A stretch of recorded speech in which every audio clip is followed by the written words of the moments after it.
नमस्कार, BTV news में स्वागत है आपका।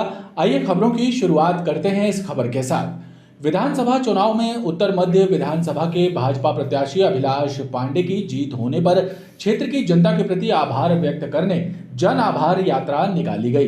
हितकार्नी स्कूल धमोनाका से निकाली गई यात्रा के दौरान नवनिर्वाचित विधायक का जगह जगह स्वागत भी किया गया।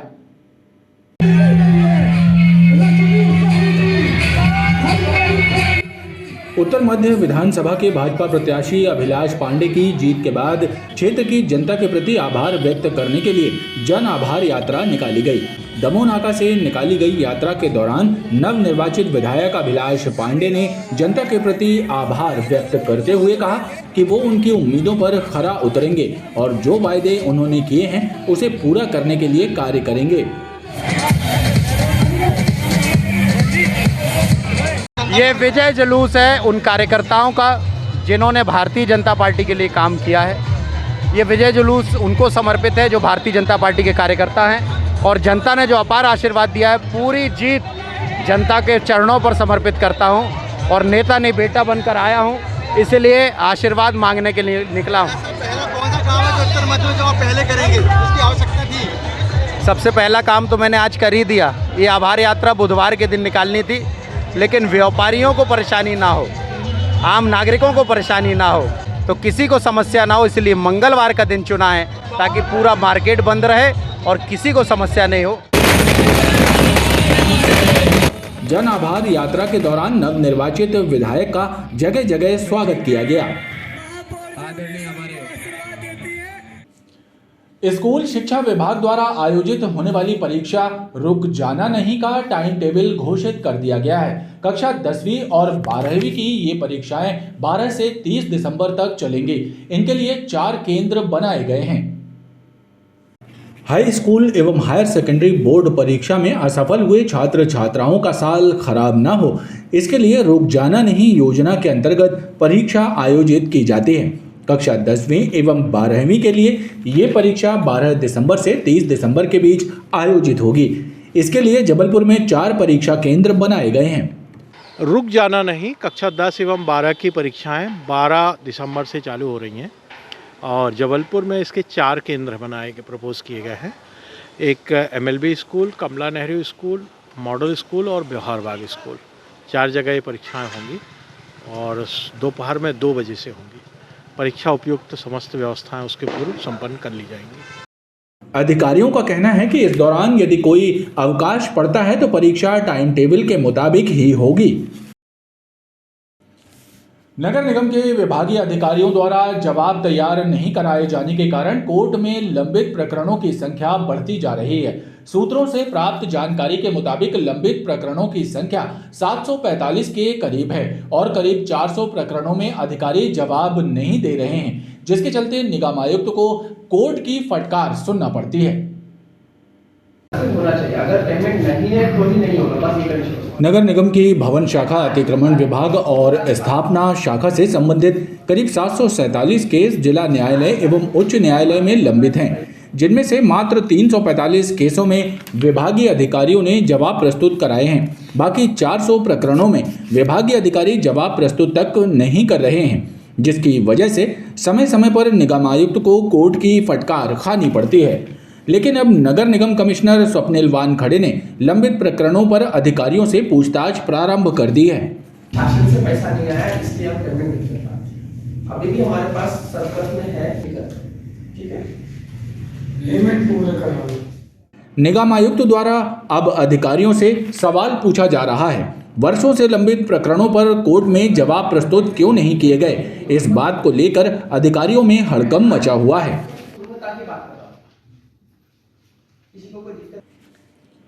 ट्रेनों में अकेले सफर करने वाली महिलाओं की सुरक्षा के लिए आरपीएफ द्वारा मेरी सहेली अभियान चलाया जा रहा है। इसके तहत आरपीएफ की महिला कर्मी ऐसी महिलाओं की परेशानियों का निराकरण और उनकी सुरक्षा का काम कर रही हैं।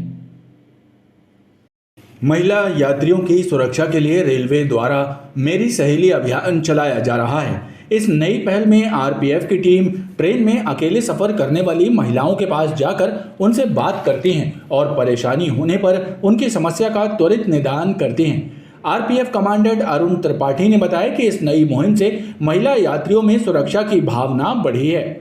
महिलाओं की सुरक्षा को देखते हुए मेरी सहेली एक अभियान चल रहा है जिसमें अकेले यात्रा कर रही महिलाओं को हमारी आरपीएफ की महिला सुरक्षा जो कर्मी हैं वो जा करके अटेंड करती हैं और उनकी खैरियत लेते हैं कि अगर उनको कोई समस्या हो तो वो हमको बताएं या 139 पे कॉल करके फ़ोन पे किसी भी समय हमको रिपोर्ट करें तो हम उनकी मदद के लिए आएंगे।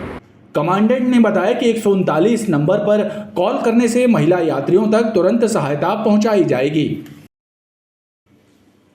नागपुर मंडल में इंटरलॉकिंग कार्य के चलते रीवा इतवारी रीवा एक्सप्रेस ट्रेन को निरस्त कर दिया गया है। ये गाड़ी 6 दिसंबर से लेकर 14 दिसंबर तक के लिए रद्द की गई है।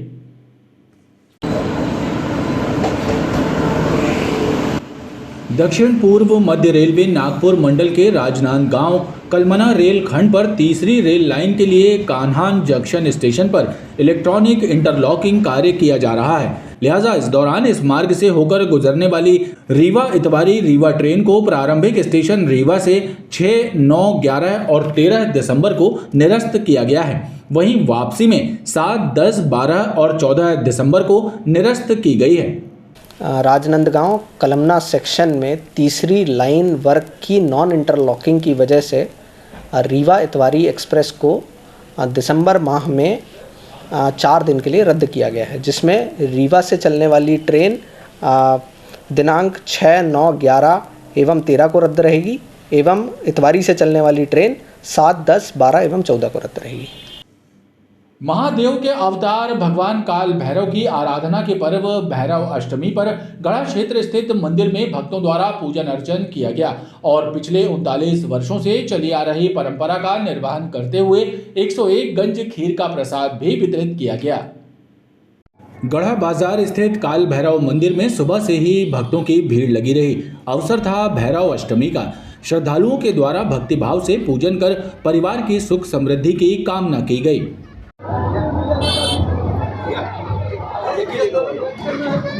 मंदिर समिति के सदस्यों ने बताया कि 39 वर्षों से काल भैरव अष्टमी पर 101 गंज खीर का भोग अर्पित किया जाता है और ये प्रसाद भक्तों में वितरित किया जाता है।